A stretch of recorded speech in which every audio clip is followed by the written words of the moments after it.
Video में हमारे problems किए थे इस चैप्टर के ऑन नंबर्स, 2 डिजिट नंबर्स और सिंपल नंबर। आज हम करेंगे प्रॉब्लम मनी। अब जैसे हमारा ये क्वेश्चन है मनी के ऊपर, the monthly incomes of A and B are in the ratio of 3:4 and the monthly expenditure are in the ratio of 5:5।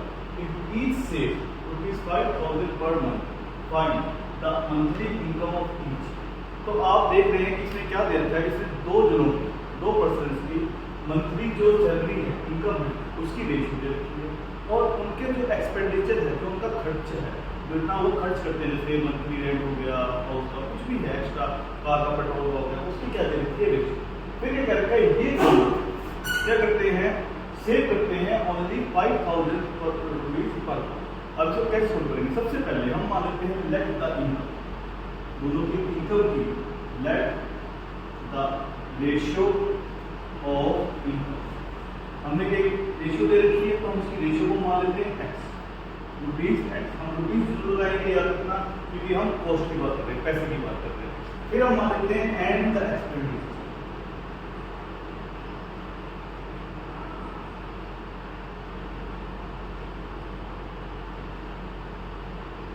₹1। अब देखो, अब हमारा जो ए है, ए इनकम क्या होगी, कितनी रेशियो है, 3:3x। बी इनकम क्या होगी, 4x, की रेशियो हमारी 4x तो ₹3x, ₹4। फिर हम दोनों का एक्सपेंडिचर मानते हैं। एक्सपेंडिचर कितना हुआ, ए एक्सपेंडिचर, ए ने कितना खर्चा किया। अब हमें पता है कि 5 हमें रेशियो को x मानना है, तो इसकी एक्सपेंडिचर कितनी होगी, 5x, कितनी होगी, 5x। और b एक्सपेंडिचर कितना हो गया, 7x। ठीक है बेटा।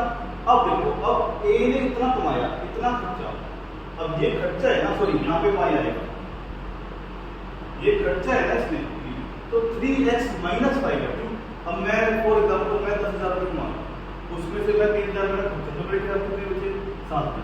तो ऐसे ही ए ने कितना इनकम है, कितना उसका एक्सपेंडिचर है, तो सेव कितना किया, 5,000। तो हाउ हम लिखेंगे, अकॉर्डिंग टू क्वेश्चन, क्या लिखेंगे, अकॉर्डिंग टू क्वेश्चन। देखो पहला 3x उसकी इनकम है फर्स्ट की, और 5y उसका खर्चा है, और कितना सेव किया, 5,000। इसको इक्वेशन सिमिलरली अब सेकंड का मतलब 4x उसका एक्सपेंडिचर है, सॉरी इनकम है, और 7y क्या है उसका एक्सपेंडिचर, वो कितना कमाया उसने, 5। ये होगी इक्वेशन से। देखो फिर बता रहा हूं, हमने क्या किया, उसने क्या कर रखा है, ए और बी की जो इनकम है उसकी रेशियो दे रखी है, फिर उसका मंथली एक्सपेंडिचर दे रखा है इन द रेशियो। हमने कॉमन रेशियो क्या मान लिया, x एंड y। जो हमारी इनकम की रेशियो है उसको हमने x मान लिया, एक्सपेंडिचर की रेशियो है उसको हमने y मान लिया।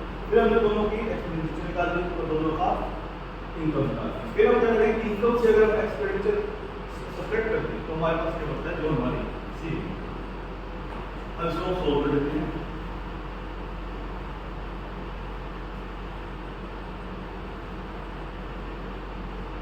अब मैं एलिमिनेशन मेथड यूज कर रहा हूँ, हमने शायद पिछले वीडियो में सब्स्टिट्यूशन मेथड यूज किया था। मैं क्या करूँगा, मल्टीप्लाई इक्वेशन 1 बाय, मैं y का कोएफिशिएंट सेव कर रहा हूँ, तो फर्स्ट इक्वेशन को मैं 7 से मल्टीप्लाई करूँगा। क्यों, क्योंकि मेरे जो सेकंड इक्वेशन में y का कोएफिशिएंट क्या है 7, तो इस पूरी इक्वेशन में करूँगा 7 से मल्टीप्लाई। तो ये हो जाएगा 7 × 3x - y ये हो जाएगा 21x -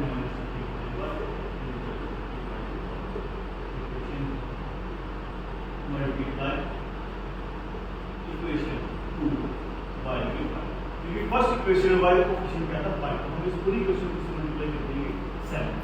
ठीक है ना, 4x - 7y = 5 into 20x - 35y। हमें लिखना सब्ट्रैक्ट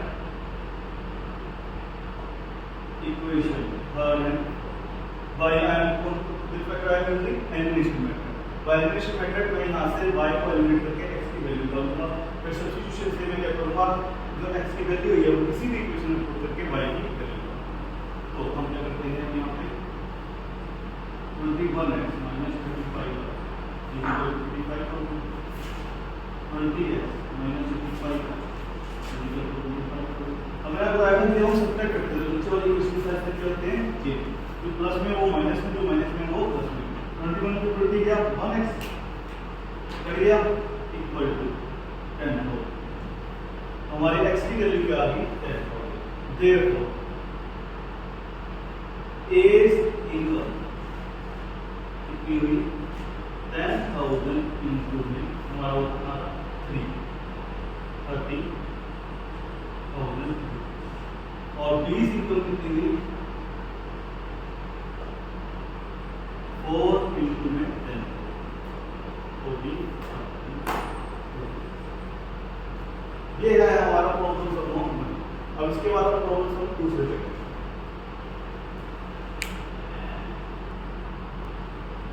अब जो हमारा नेक्स्ट प्रॉब्लम है वर्ड प्रॉब्लम वो है एज।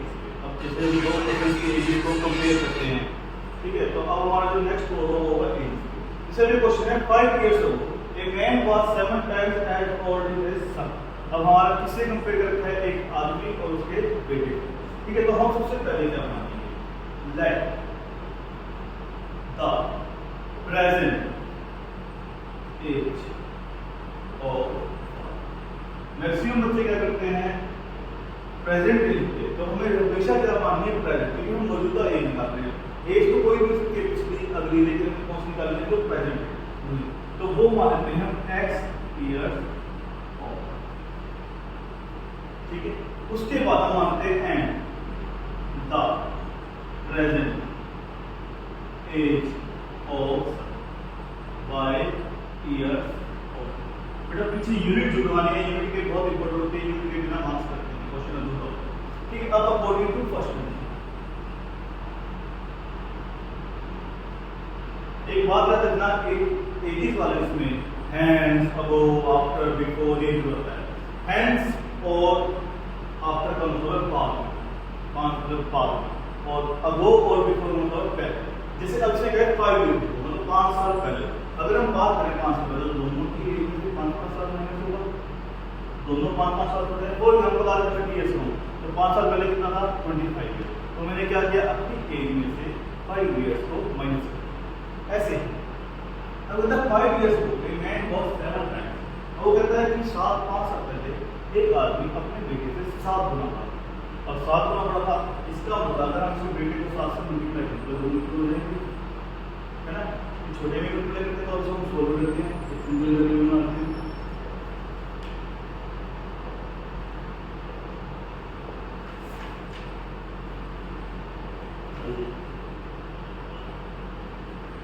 ये होगी हमारी फर्स्ट। अब अकॉर्डिंग टू सेकंड हम आते हैं सेकंड। अब वो क्या करता है 5 years hence मतलब 5 साल बाद, आज के 5 साल बाद, तो दोनों की एज में 5 years ऐड हो जाएंगे, है ना। पहले 5 years माइनस हो गए, अब क्या होंगे 5 years add. He was twice। अब ये अपने बेटे क्या हो गया 3 गुना। सिंपल सी बात है, बेटा कभी बाप से बड़ा हो सकता तो हमेशा क्या होगा बाप ही बड़ा रहेगा। तो इसका क्या आ जाएगा 5 + x = 3y। अब यहाँ से मैंने यहाँ से x की वैल्यू निकाली, तो ये एक वैल्यू मैं यहाँ पर करना चाहिए। यहाँ पे 7y - 30 = 3y + 3 from equation first.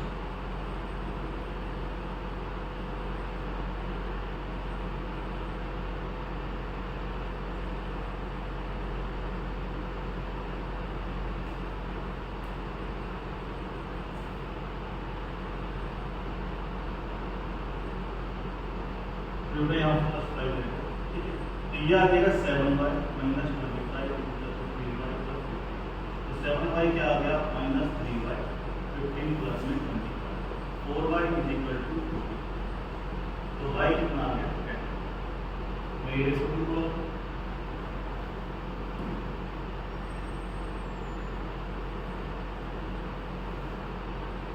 अब ये वैल्यू में y की इस x में पुट करो,